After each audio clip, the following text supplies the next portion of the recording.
എൻ്റെ റൂമിൻ്റെ മേശയുടെ പുറത്ത് ഞാനൊരു സ്റ്റിക്കർ ഒട്ടിച്ചിട്ടുണ്ടായിരുന്നേ.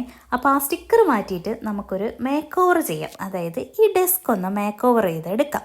അപ്പോൾ അതിന് വേണ്ടിയിട്ട് ജീൻ ബൂം ഭാ വന്നില്ലല്ലോ. ഇനി ഒന്നുകൂടെ ആക്കി നോക്കാമേ, ചിലപ്പോൾ റെഡി ആവണമെങ്കിലോ. നമ്മൾ റീൽസിലൊക്കെ അങ്ങനെയല്ലേ കണ്ടിട്ടുള്ള ജീൻ ബൂം ഭാ. എവിടെ നിന്ന് ഒരു രക്ഷയില്ല. അപ്പം നമുക്ക് എന്ത് ചെയ്യാം? എന്തായാലും പണിയെടുത്താലേ ഇങ്ങനെ വരുള്ളൂ എന്ന് മനസ്സിലായില്ലേ. അപ്പോൾ എന്തായാലും ഒരു പേപ്പറൊക്കെ ഞാൻ സെറ്റ് ചെയ്ത് വെച്ചിട്ടുണ്ട്. എന്തായാലും നമുക്ക് ചുവരിൽ ആവാത്ത രീതിയിൽ ഒരു പേപ്പറൊക്കെ സെറ്റ് ചെയ്ത് വെച്ചിട്ടുണ്ട്. എന്നിട്ട് സ്പ്രേ പെയിൻറ്റ് നാക്കൊന്ന് വിളിക്കിയതാണ്. സ്പ്രേ പെയിൻറ്റ് ഞാൻ വാങ്ങിയായിരുന്നു. ഒരു ബ്രൗൺ ഷെയ്ഡിലാണ് ഞാൻ വാങ്ങിയത്. അപ്പോൾ അത് സ്പ്രേ പെയിൻറ്റ് ചെയ്ത് കൊടുക്കാമെന്ന് വിചാരിച്ച് ഞാൻ ഇങ്ങനെ ഒരറ്റത്തന്നേ ഇങ്ങനെ തുടങ്ങി. ഞാനൊരു മണ്ടത്തരം കാണിച്ച് അതെന്താണ് ചിലപ്പം ചിലവർക്കൊക്കെ മനസ്സിലാവുന്നുണ്ടായിരിക്കും എന്തായിരിക്കും എൻ്റെ മണ്ടത്തരം എന്ന്. അതായത് ഇതിൻ്റെ മുകളിൽ ഓൾറെഡി ആ സ്റ്റിക്കർ ഒട്ടിച്ചിരുന്നതിൻ്റെ ആ ഒരു പശ ഉണ്ടായിരുന്നു. ഞാനതൊന്ന് സ്ക്രബ് ചെയ്യാൻ നോക്കി. പറ്റാത്ത കാരണം ഞാൻ ഞാൻ അത് വിട്ടിട്ട് അതിൻ്റെ പുറത്തുകൂടെ ഞാനിങ്ങനെ ഒന്ന് ചെയ്തിട്ട് എന്താ പറ്റിയണമെന്ന് നമുക്ക് ലാസ്റ്റ് കാണാം. ലാസ്റ്റേ ഇതറിയാൻ പറ്റുള്ളൂ. ഞാൻ ഭയങ്കര ബിൽഡപ്പിലൊക്കെ നിന്ന് അങ്ങ് ചെയ്യണേ. പിന്നെ അതിനിടയ്ക്ക് വെച്ചിട്ട് ഇങ്ങനെ ഭയങ്കരമായിട്ട് തലവേദന എടുത്തപ്പോഴത്തേക്ക് ഒരു മാസ്ക് ഒക്കെ വെച്ചിട്ട് അടിപൊളിയായിട്ടൊക്കെ നിന്ന് വർക്ക് ഫിനിഷ് ചെയ്യാൻ വേണ്ടിയിട്ടുള്ള ഒരു ത്വര ഉണ്ടല്ലോ നമുക്ക്. ആദ്യം സ്പ്രേ പെയിൻ്റൊക്കെ കയ്യിൽ കിട്ടിയതിൻ്റെ ഒരു ഇത്. അങ്ങനെ ഞാൻ സ്പ്രേ പെയിൻ്റൊക്കെ ചെയ്ത് ഫുൾ അടിപൊളിയാക്കി സെറ്റപ്പൊക്കെ ആക്കി എടുത്ത് കേട്ടോ. അതിനിടയ്ക്ക് വെച്ചിട്ട് മിച്ചുവിൻ്റെ യൂണിഫോം അകത്തിരിക്കുന്ന കാര്യം ഞാൻ ഓർത്തില്ല.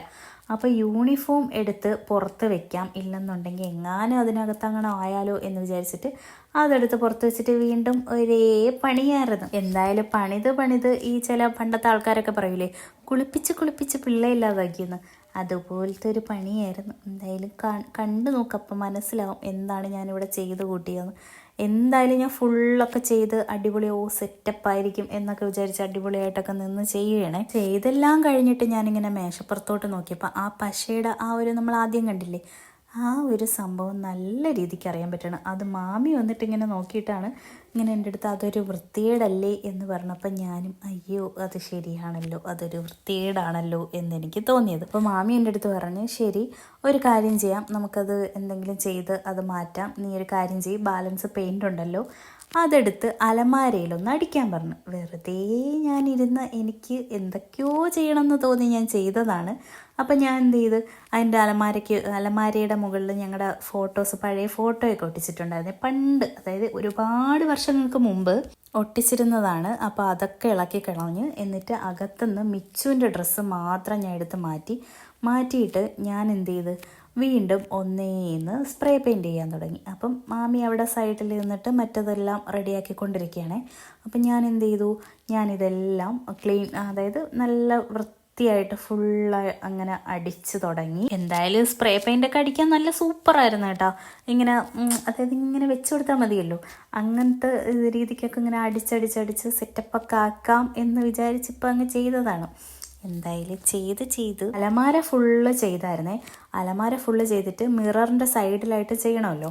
അപ്പോൾ അതിന് വേണ്ടിയിട്ട് മിററിനകത്ത് തന്നെ നമ്മൾ മറ്റേ ആ പേപ്പറൊക്കെ വെച്ച് കൊടുത്തിട്ട് എങ്ങനെയെങ്കിലുമൊക്കെ കഷ്ടപ്പെട്ട്, അതായത് എനിക്ക് ഹൈറ്റ് കുറവായതുകൊണ്ട് ഇത്തിരി കഷ്ടപ്പാടായിരുന്നു, എങ്ങനെയെങ്കിലുമൊക്കെ സെറ്റ് ചെയ്ത് വെച്ചു. അപ്പോൾ അലമാര ഫുൾ അടിച്ച് കഴിഞ്ഞപ്പോഴത്തേനും എന്താണ് സംഭവിച്ചതെന്ന് അറിയാമോ, മാമി ഒരുവിധം മറ്റേ പശയൊക്കെ ചുരണ്ടി ഇളക്കി ഒരുവിധം റെഡിയാക്കിയായിരുന്നേ. ഇതാ കണ്ടില്ലേ, നിങ്ങൾ ആദ്യം കണ്ട ആ ഒരു മേശയാണ് ഇപ്പം എങ്ങനെയെങ്കിലുമൊക്കെ റെഡിയാക്കിയിരിക്കുന്നത്.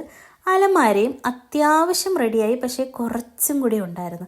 അപ്പോഴും നോക്കിയപ്പോഴത്തേനും എൻ്റെ തുണികളൊക്കെ ഇങ്ങനെ ഞാൻ അവിടെ എടുത്തിട്ടിരിക്കണേ. അപ്പോഴും നോക്കിയപ്പോഴേനും എനിക്കൊരു പണി കിട്ടി, സ്പ്രേ പെയിൻറ്റ് തീർന്നു.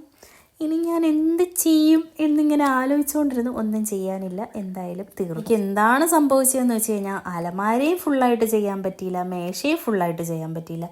പഴയതിന്നും വൃത്തികേടായി. ആരും ഇത് കണ്ട് ഇൻഫ്ലുവൻസ് ആയി ഒന്നും ചെയ്യരുത്. ഇതെങ്ങനെയെങ്കിലും റെഡിയാക്കി എടുക്കാൻ പറ്റുമോ എന്ന് ഞാൻ ഒന്ന് ആലോചിച്ച് നോക്കട്ടെ. അപ്പോൾ ഓക്കെ, ബൈ.